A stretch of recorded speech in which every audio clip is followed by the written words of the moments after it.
Are you the best? Compete with the best. If there is no best, be the best. Best Radio, the new kings of the airwaves.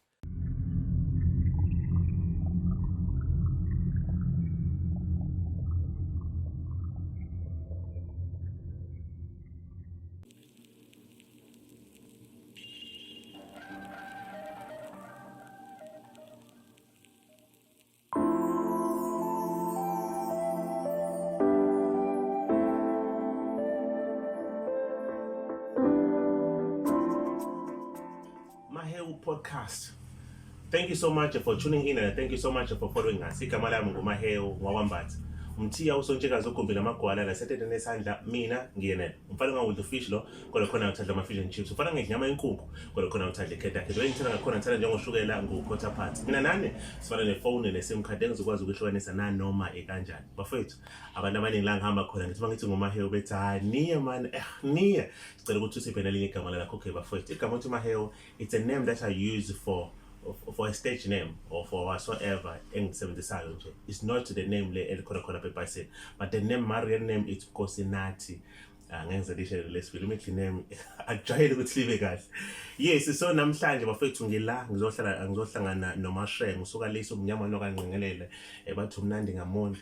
Uzositshela naye ke ngempilo yakhe ukuthi la suka khona up until la akakhona komanje uphila kanjani and kuyaphileka yini. Ngiyamazi kakhulu but ngifisa nami nimazi ngale ndlela nami ngimazi ngakhona. Unama characters amaningi akawadlalayo. Uke wapha drama queen webhala khona ebedlala idrama. Number 2 waphinde waba a presenter. Still namanje ukukhona umsakazo akasakazela khona okhona around lawo lonto. Number 3 la sikhona ke namhlanje character yakhe esilethe la yona esokhuluma ngayo namhlanje le ukuthi aqokise abantu indwangu ngoba akekho umuntu ongadinga ukuqoka. Before I go any further ngikhulume ngaye kaningi, let me start introducing yena ngoba uyena ka introducer kithi Nkosazana bathi ke omnyamani. Is it true or false ukuthi uma ungawabuthelezi ufuna kube nekhale ngathithi? Bengazi ukuthi ngombuza lo umbuzo umuntu mayaqala ngaleso sithakazelo nje kulandela lo mbuzo Nyamani. Kodwa ke nawe njengoba ubona That's true. akudingi ukuthi ngize ngichaze. Angiqale ngokubingelela ke ngibingelele wonke umuntu obukayo njengamanje igama lami nguBuhle Buthelezi ngunobuhle nokulunga Buthelezi NN. Yeah. Odumeni likaMthungi ke abantu abazwana ukungibiza ngegama lami bangibiza ngomthungi nje ngisho ngihlangana nami kuphi. Hello Mthungi, yamthungi wethu sengize ngajwayela ukuthi okay umthungi elinye lamagama ami lena. Ubizo lwakho amese ukuthi lolo ubizo lakho ubizelwe kulento. Ngithe uma ngilandela nanawe sixoxela nje but the background yakho ngabona ukuthi kade kwasa umthungu ukwazama uhambe uyifaka uyishayisa ngoba ucile bayishayisa endokweni. Awusitshele ngawe before sikhulume about the challenges that you went through and then again ama character that you like ohambe wawashintsha. Ngizwile ngandlebenye ukuthi uke wazama uba yini chemical ntonto ohamba uzokufundela. Okay, angiqale nje eqaleni uBuhle owala Olundi uzalelwe nje la eThokoza ngokuhamba kwempilo ke nani nasi umuntu uyafunda eHigh school emva kalokho bese edlulela kwaphambili amabanga. Mina ke ngahamba ngawufunda ichemical engineering ngaqeda ngagogoda kuyona kodwa ke kwasho ukuthi uhlelo kaNkulunkulu anjalo olami ulibizo lungapha kwa fashion so ngagcina sengingena khona ke kwa fashion. So lokhu ukufunda ake siqale ekhaya nibanga ke ekhaya? Ekhaya singamantombazane siba u4 akekho kuba ubhuti omncane waqhamuka nje sekuvalwa amehlo. What do you mean like yabona bafethu yabona if ungemzulu ngaba yini wasukuma sekuvalwa amehlo kwasekunjani singesenathemba nje sonke yabo like nabazali nabo babese developile ukuthi umuntu umfana bazomthola but ke wamthola kuma luckily walama umuntu wayena I think 13 untombazana ayina 13 esambiza ngoba mvumbuka ke kuze kube manje nje mavumbuka ngoba phela wavumbuka kithi emantombazaneni. And then siyazi ukuthi umuntu umfana ozala emantombazaneni ugcina senimshelela senimbhekele ukuthi simbhekele khona kuzovuka umuzi wasekhaya ungazi uzophele nje. Usemncane kodwa lo wasekhaya asikafiki lapho kwamanje nje usafuka seyifundweni zakhe ngoba usamncane kakhulu. So ngiyaxoxela ukuthi sikhulume kusana kusethethana ngoba personal and then ulo umavumbuka ufike obaba sebekhulile sebebadala ukuthi angisacabanga ukuthi basayenza lento noma ukuthi no ufike like ngoba singamantombazane siba u4 siyalandelana futhi kwaba sengathi uma useqedile ngoba phela sasisizide isikhathi engamtholi umuntu oyingane yakhe nje. So kwase ukuthi wavumbuka nje emva kweminyaka mhlawumbe u13 kwaqhamuka yena ke kumavumbuka. Wow. Ngiyabona ngathi ke kuningi okuzana amavumbuka. But are you a first born, last born, second born, third born? Mina ekhaya ngi first born. Is it? Futhi ngoqala fashion design ekhaya. Uyazi ukuthi ama first born iwona afika with something new emakhaya. Nasempilweni nje yonke into elokho abasuke beyenza something new ifika ngani even ama challenges amasha enzela ukuthi even abalandelayo bekwazi ukuthi nibakhusele. Wow, abazi no bengayazi ke le. Ukanjalo nje. uNkulunkulu ukhusele. Asize la you do believe uyamkholela ukuthi uNkulunkulu yakho ukhona. Kakhulu ngaba ngikho la ngikhona namhlanje. I love those words. And then isitshela ngawe what mawuqeda umatric which year waqeda ngamatric? Ngawuqeda 2012. Then 2013 and 14 ngahamba ngayenza chemical engineering ecollege ngabuya ke ngenza in-serve yami then ngagraduate 2015. Emva kwalokho kuyazi nawe impilo ubambuye kufuna amatoho nani kwaze kwashaya isikhathi la kufanele khona ngiyosebenza as housekeeper kwenye indawo ngisasemncane lapho. Ngase fresh mhlawumbe ngino 4 years ngiqedile esikoleni ngenxa ukuthi ngiyi first born yabo yonke into iqala kuwena yonke into iqala kumina ngosisi baba basafunda uma yedwa sakhona ubaba kasekho so kwaukuthi ke kufanele ukuthi ngihambe ngiyosebenza ngisebenzele bona kwaze kwashaya isikhathi futhi kufanele nginyuke ngiyosebenza eGoli ngizona umsebenzi eGoli and then ngithe mangise eGoli ila ngaqala khona ngabuyisela impilo yami emumva ekuthenini yazi ikhona into engangiyithanda engicabanga ukuthi ngingayenza icareer njengamanje cause ukuthunga ukuthanda ifashion kahle kahle into mina eyiyona uthando kimi kakhulu nginalo it's fashion. Ngithanda kakhulu ifashion so ngendlela engangiyithanda ngayo ngaze ngabona ukuthi no angivele ngifundele ifashion designing ngibona ukuthi ngiyapi nayo. So like uma usufundela i-fashion design izwebhala ukhona ukuthi I'm done ngakho konke kade ngikwenza and then I want to focus kulokho engibona ukuthi lona bizo lami longibizela khona. Yes, ngaleso sikhathi ngashiya umsebenzi engangisebenza eGoli ngiyehla ngeza la ekhaya because ngangathi kunesikole esifundisayo. Ngahamba ngawo register khona kuleso sikole emva kwalokho ngabizwa. Mangibizwa ngahamba ngayoqala ngafunda khona eklasini ilapho okwaqala khona ke izinto abantu owafunda nabo.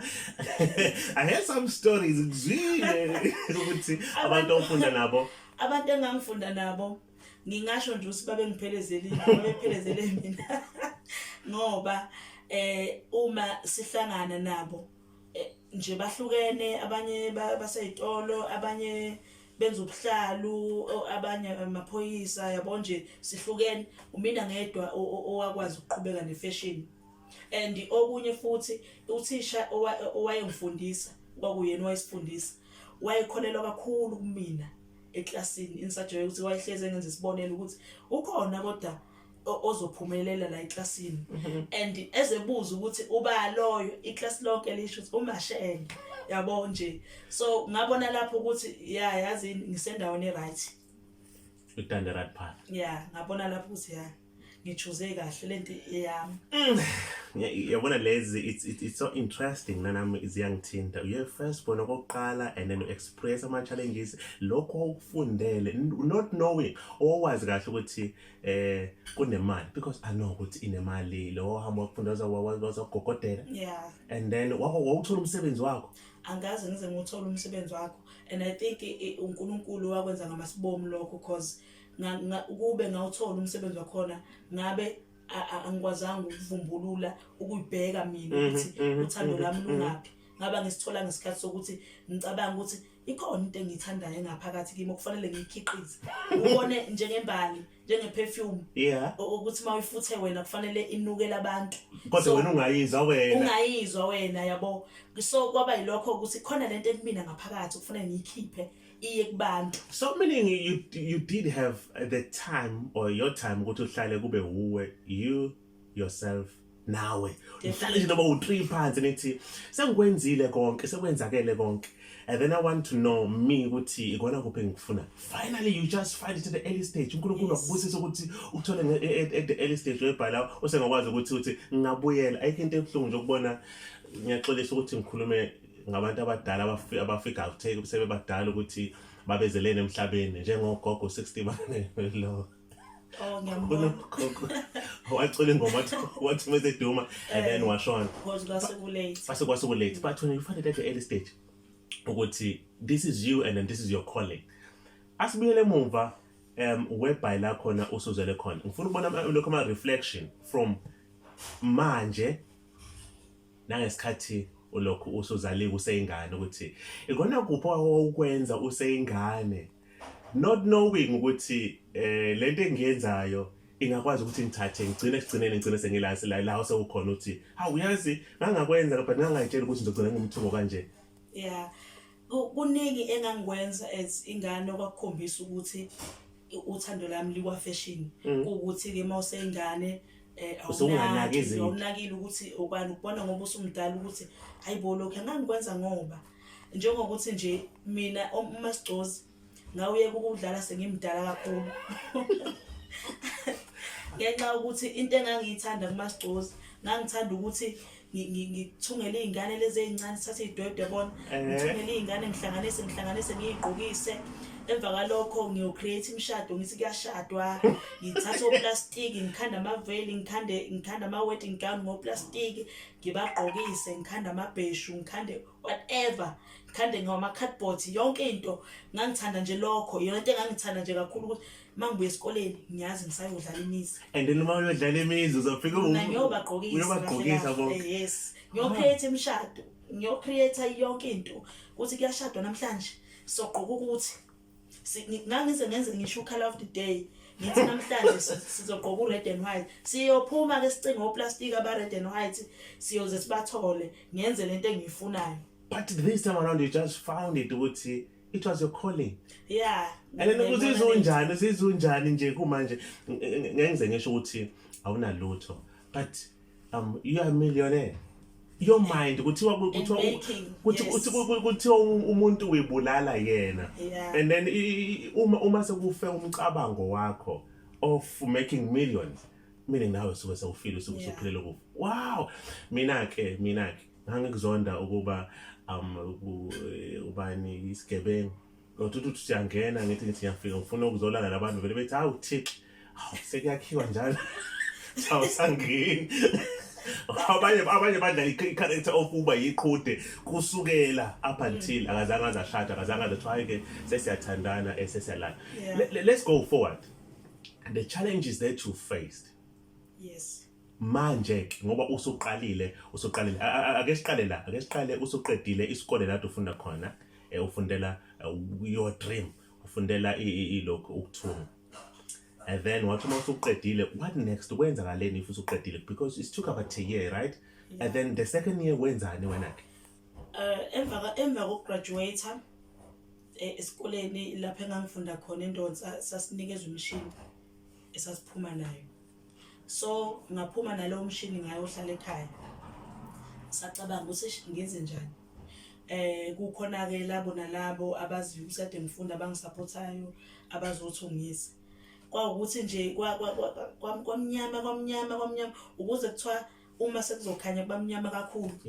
Yeah, so kwangathi nje lento kade ngiyenza yabona nje ngangabona i-direction angangabi nayo yabona, kwaba yileyo phase le eyaba khona.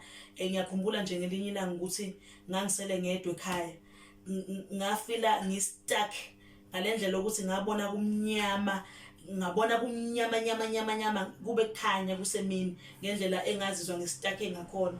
Kwabuya amazwi kathisha wayengifundisa ukuthi wathi ngizoba successful. Ngiyibuza ukuthi wayethi ngizoba successful kuphi ngoba manje mina angiboni, yabona, angiyiboni lonto leyo. Kodwa kwawukuthi ke kwakhona ke ukukhanya oqhamukayo. Bafika umngani wami engangifunda naye, wathi mngani, kunomama ofuna odinga ukusizwa lapha eplaza uthungayo. Ubecele mina, kodwa mngani ngicela ukuthi kuye wena, mina ngeke ngikwazi. Ngathi inkosi omkhulu, ngathi ngiyaya mngani, khululeka. Ngashona khona lapho, saxoxa nalowo mama sazwana, kwaukuthi ngiyamsiza. Nami ngalesi sikhathi ngimsiza, abantu bayabona ukuthi hayi ngiyathunga.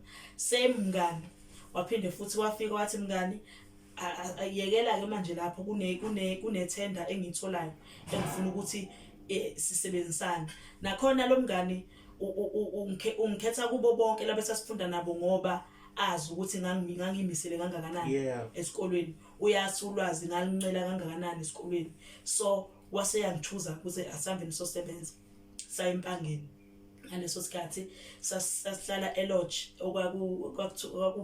kwenziwa kuyimshado nani imicimbi yabo inamahola amaningi. So thina sathunga lezi zinto zedeko ke khona sihlala khona. Emva kwalokho kwase kuba ukuthi ngiyabuya empangeni ngizohlala ekhaya because ngakubona kumile futhi kwakungayidefine ifashion lekumina. Mina ngithanda ifashion kakhulu. Lapha sasithunga izindwangu zokudecorate abo. Ngathi no, angibuyele emuva ekhaya, ngiyothunga ngidayisa okungcono. Ngabuyela ekhaya, mangifika ekhaya ngafike ngakuzama lokho ukuthunga. Usunayo yini imali for settling down nje ukuthi ufike ukuthi uzohlala ekhaya wena, uzohlala ekhaya? Ngoba ekhaya bazi ukuthi usuhambile, ngoba usuhambile sekukhona imali engenayo. Ngoba usuthi usuyabuya usufuna uzohlala ekhaya, usunayo imali yabo uma ngabe une passion yento iyakudriver, yabona iyakudriver yona, bese ngathi uyasangana ekhaya ungakunaki ukuningi, ufocus kulento ukuthi mina ngifuna ukuthi, yabo, ngoba uma uzolinda ukuthi ngifuna ukuba nokuthi kuqala uzolinda forever. Kufanele uvele uyiphosa unjalo. Ama-mistake amadoda. Yoma first born ke la isikhuluma ngawo. Yes. Kufanele ungalindi, kufanele nje ungene unjalo. Ngasuka nje lapho nginjalo, ngingenamali nginjalo, kodwa nganginayo imali yokuthi ngithenge indwangu, ngiqhubeke ngithunge labantu ngidayise. Ngathunga ke ngakhipha osisibami kuyibona ababedayisa at that time, mina ngithunga ekhaya, bona behambe bodayisa, bedayise naseplaza. To my surprise ukuthi babebuya nezinamba zabantu eziningi ngalendlela ukuthi abantu bayasithanda isandla sami. Thola ukuthi umuntu usethi no, ngifuna ngithungele mina kodwa hayi lokho, ngifuna okunye. Kwaye ukuthi ngibathola kanjalo abantu, ngaze ngathi no, ngoba eThokoza kukude angitholakali kakhulu, idemand yami isingiphoqa ukuthi ngibe seplaza. Ube around town, abantu bakwazi ukuthi uma behla nje behlele kwena. Yes, kube lula ukuthi bengithole. Then ngadecide ukuyofuna indawo in town, luckily ngayithola ngoba uNkulunkulu mangabe kuhlelele yena usuke kuhlelele futhi. So ngayithola ke, ngakhula kanjalo ke kwaze kwaba ukuthi igama lami selakhekile ngempela around Ulundi. Okunye ke futhi abantu isikhathi esiningi mina ngiye ngithunge ngiqoka nje into engiyithungayo. Yeah, I saw you. We spoke about this ukuthi akazange ngaze ngakubona ugqokile from top to bottom, kungekho nje okune signature yakho. Nga decide ukuthi ngigqoke into ethungwe yimina because ngithanda ifashion, ngiyathanda ukudesigner. It's your brand. I've been watching you on status. Kuyimina. So nga decide ukuyithungela ukuthi no, yazi ngoba itolo mangena angisaboni lutho, ngivela ngaboni lutho. Angivele ngiyithungele. To my surprise ukuthi mangabe ngiyithungele ngithi ngiyigqokele nje, abantu bengivimbe bayithanda i-design yami, yabo. Bathanda indlela engidesigner ngayo, bathanda ama-colors, indlela engwamixa ngakhona. Uthola ukuthi sengiyavinjwa, umuntu useyangibuza ukuthi ubani umthungi wakho. Kade ngilokhu ngikubuka ngisaba ukubuza, yabo, ubani kanti umthungi wakho. Ngithi umthungi yimi, yabo. Ngithola abantu kanjalo, abantu beze bengibuza ukuthi enene yini indaba ungavela uvula isitolo, because ngendlela abantu abayithanda ngakhona izinto engiyithungayo, izinto engiyigqokayo, bafise ngabe bengangena esitolo thizeni befike bezoyikhethela ukuthi yes, not ukuthi athi umuntu ngayibona kube sengathi impahla engiqala ukuyibona bafuna nje bafuna kanjalo, bathanda kanjalo abantu ukuthi ngibavulele isitolo, and one day ngizokwenza lokho. Yona into engisafuna ukuthi ngisebenze phezukwayo lokho, ukuthi ngivulela abantu isitolo as ukucela kwabo, as nami uthando lwami enginalo for fashion. Yazi bafethu, the words akhulunywa uPastor udokotela uMpungose kumina wathi, Mahewu, asebenzele ubukwa. Okokuqala sebenzela igama, and then igama lakho uyothi uma usumdala kube yilona esebenzela wena. So that words washo ukuthi ufisa ukwenza as well abantu njengoba lokho they please you, okusho ukuthi kube sekuyigama lebese likusebenzela. Wow, asiqhubekeni, sengikuzwile konke lokho kwenzakala la sewukhona ke kumanje, la ukhona. Tell us ukuthi ukuphi, and then how life treats you though. Ngabe kuyaphileka na if uthiwa utshela umuntu othi nami ngiyafisa ngiyakuthanda ukuthunga but I don't know where to go, and then futhi ngiphinde ngesaba ukuthi if usethiwa sengiqale le challenge leyo ukuthi ngiyafisa ngiyathanda ukuthunga, sengiqala le challenge ukuthi sengiyahamba, I'm going all out and ngiyoyimela ngiyothunga, ngizophinde ngifelele endleleni man. Angiboni ukuthi ngizophila, angiboni ukuthi ngizoba le mali encane enginayo, le capital encane enginayo, angiboni ukuthi uzokwazi ukungilasta for 2 months 3 months. La ukhona ke, and then challenges la ubhekana nawo, does it work for you? Ayakukhulisa ama challenges if umthungi ahleze khona, because izinto ezithungayo ayifani. Khona umunye oqhamuka ne design yo Beyonce, uyabo, ayibone esithombeni sika Beyonce, afune wena ukuthi wena ke ukuthi wena umenzele exactly njengoba ayibonile ngale, so uyifuna exactly ngoba isesithombeni, so kumele uyi-challenge yabo ukuthi lento mangiyiqala ngizoyiqala ngithini. Kufanele ucabange, ingqondo yakho kufanele ihlale focused ngaso sonke isikhathi ukuthi uma ngizokwenza ukuthi ngizoqalaphi, ngoba okunye ukubona mobuka esithombeni uvela ubona ukuthi ngizoyiqalaphi, kodwa ngoba wathi wena ngifuna ukuyenza lento, kufanele ukufigure out ukuthi uzokwenza njani and kumele umnikeze umuntu lento ayifunayo. So ama challenges okuthunga ahlezi nje ekhona, besides ukuthi uma usaqala vele kuba ukuthi uyisaba ukumoshela umuntu yabo, usaba ukumosha indwangu yakhe, usaba ukuthi umuntu usekhokhile angeke ukwazi ukudeliver, but kuye ngokuya na ubone ukuthi hayi mose ngihlezi ngideliver, ayikho into abanginika yona engayenzi. So uya nawe ube ne confidence ukuthi ukholelo kuwena ukuthi ngiyazi ukuthi noma bengaletha siphi isithombe ekugcineni kodwa ngizoyenza lo nto leyo ngiyikhiphe. Uma uthawu encourage umuntu ofuna umsebenzi, but ubona ukuthi une skill man, nasi skill endokaphila ngaso ngathi esikhathini samanje imisebenzi vele ayisekho. Yabo, ezweni lethu nje imisebenzi ayisekho. Sinothisha abahlele ekhaya, sinonesi abahlele emakhaya kugcwele HR, amajazi ahleli, izingane ezihleli ayisebenzi. Umuntu one skill mina ngam encourage ukuthi aka focus ku skill sakhe while mhlambe esalinde ukuqashwa, uma uthanda ukuqashwa aka focus ku skill sakhe, akazi ukuthi engahle evuseni ku skill sakhe, because siphila ngaso, sime ngaso. Mina ngisho nje ngithi ngikwi-point la empilweni yami la esengiyisettled ukuthi ngihleli nje la ngihleli, angiyakazi noma ngabe kuthiwa qhamukani, angiyakazi ngoba manje ngikwazile ukusuka ku-zero ngaze ngazofika la sengikhona manje, la engikwaziyo khona ukuthi sengimile ngeenyawo zami zombili.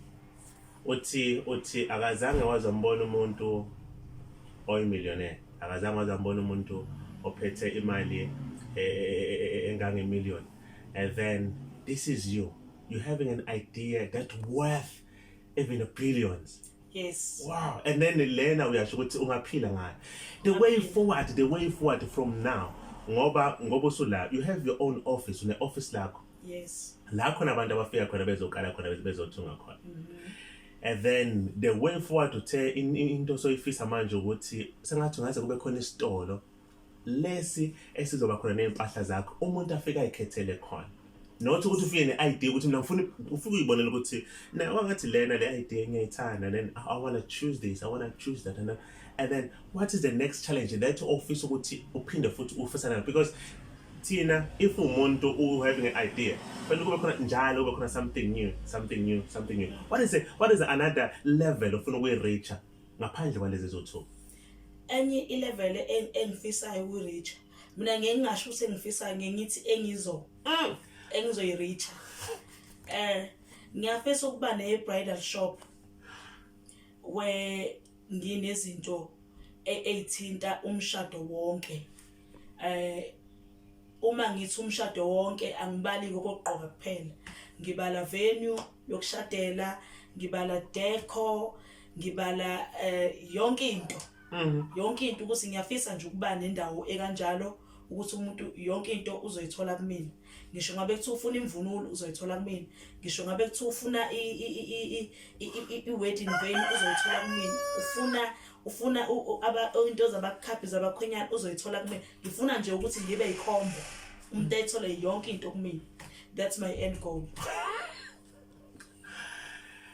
Yeah, angazi ukuthi ngingathini, but lo umqondo nawo umqondo we-first born, because ufuna yonke into ibe yintsha kube wena oqhama with the creativity. Yeah. Ngitshele ukuthi uyena muphi ugobelo okhuluma naye. Ngitshela ukuthi how do you go down ukuthi I want to grow, ngiyabona, because your challenges, I don't think ukuthi ukhona umunye ohlangabezana nawo. Your challenges ahlukile awakha wakho. Ngabe ukhuluma kanjani nawe just to pass that ukuthi yes ingimele, and then this is a person engikhuluma naye ukuthi akwazi ukuthi abhodloze lo dongo solungivimbile. Siyazi ukuthi siyazi ukuthi kunomuntu oyisangoma usually uthi unendli yakhe la kahamba ukhuleka alokho awukhuluma khona for a connection with ama ancestors akhona, yabo. And then there you go, you. How do you go about ukudila nezinto ezisuke zikuvimbile to your success? Empilweni umuntu ngamunye ngiyikholelwa ukuthi kufanele kube ukuthi uba nayo into enamandla ukudlula yena akholelwa kuyona. Yeah. Okuyona okuzothi mangabe sezikushayila izimo uye kuyona le nto okholelwa ukuthi inamandla ukudlula wena. Yeah. So mina zithi mase zingishaye kahle izinto bese ngibuka phezulu ngithi uNkulunkulu uwena owangidala, uwena owenza ukuthi ngibe la ngikhona, wawungeke ungibeke ngiphutha, ungibeke ngesizathu khona lapho ufuna nginqobe khona. Ngithi inkosi ngibonise ukuthi ufuna ngiphi, ngiphila kanjalo nje mina. Ngaso sonke isikhathi uNkulunkulu phambili, ama challenges engiwafaceayo uNkulunkulu phambili, ngibeka yena phambili, ngoba kenzeka ukuthi sometimes uzizwe uphelelwa amandla, yabo, ubuka ukuthi yazi konke lokho sengikwenzile uvela ungakuboni. Siyafika nje isikhathi esinjalo, so ngaleso sikhathi kilapho odinga khona ukuhlehla ubuyele emuva uye kuNkulunkulu uyobuka ukuthi kodwa ngangingekho la, ngisuke lapha ya ngaba la, okusho ukuthi ngisangaya nalapho engifuna ukuya khona. So uNkulunkulu all the way nje uNkulunkulu. Bafethu kuningi engakhuluma, kuningi engaxoxa, and then these wise words la akhuluma inkosazana la, it's touching me though, ngoba khumbula even abantwana bakwa-Israel ukuthi bathi mabehamba bathi mabesuka lapha ya, and then sayikhuluma lena. Yeah. Sixoxela nje so roughly ukuthi even uMoses wazalwa wafakwa emanzini, he experienced amanzi as well njengoba nawe wathi uma uzalwa, and then you love indwangu, not knowing ukuthi in the future uzowena ozophinda uhambe uyogqokisa abantu ngendwangu, and then Moses not knowing ukuthi in the future uyena uhamba ovule ulwandle olubomvu, ulwandle ngoba amanzi ayesezwana connection. Yes. Your words kubantu abalokhu abahleze ekhaya, khumbula kuthiwa impilo iqala if usuqeda grade 12. Once uqeda grade 12 and then wahlala ekhaya izwebha la khona ubona khona ukuthi there you go, ngiyabona sengisempilweni ke manje ke. Ngicela ukuthi your advice kubantu abahleze emakhaya ababhizi befuna umsebenzi but not knowing ukuthi nawo umsebenzi kwawena, you are ithuluzi now. Into engayisho kumuntu ohlele ekhaya njengamanje ukuthi ngiyakholelwa ukuthi umuntu nomuntu ikhona into emshisayo kuye ngaphakathi iba khona leyo nto le ngaphakathi yabo ongayinakile sometimes uthi uyinakile kodwa khona lento ekwenza ukuthi ungalali ebusuku uyicabange alipheli usuku ungayicabangile leyo nto ngathi mina go for it ungayeki ngoba njengoba ikushisa nje ikushisa ngokuthi vele kufanele uyikhiphe ngiyengikholelwa ukuthi mina as abantu abasebenza kanje sifana nesicathulo la sigxoba khona sishiya umaka la sigxoba khona sishiya umaka yabo nje makuthiwa kunodaka la ugxobe khona ushiya umaka la ugxobe khona ushiya umaka nawe shiya umaka wakho empilweni shiya umaka wakho nawe ukuthi ngelanga ukuthi uyadlula emhlabeni kodwa khona umaka oshiyile empilweni yakho so ngathi umuntu ohlele ekhaya akangalindeli ukuqashwa ziningi izinto ongazenza kuningi kakhulu futhi ngingasho ukuthi umuntu angathi ngoba nginayo imali ungakusho lokho ikhona into ongayenza lapho sukukhona ngaleso sikhathi kukhona ongakwenza. Tell us your details abantu abafuna ukukulandela abafuna ukwazi bafuna ukuthi na I need to know more about this lady and then ngimzwile ukhulumile sengifuna ukuthi ngiyiboneleke some of umsebenzi wakhe akawenzayo utholakala kuma social media and then utholakala kuphi and then inamba yakho if ukuthi you feel safe ukuthi ungakwazi ukushiyele yona just ukushiyele and then abantu bakwazi ukuthi if uthiwa I want to book in at umuntu yazi this idea I need to invest something kukhona ngingamthola kanjani?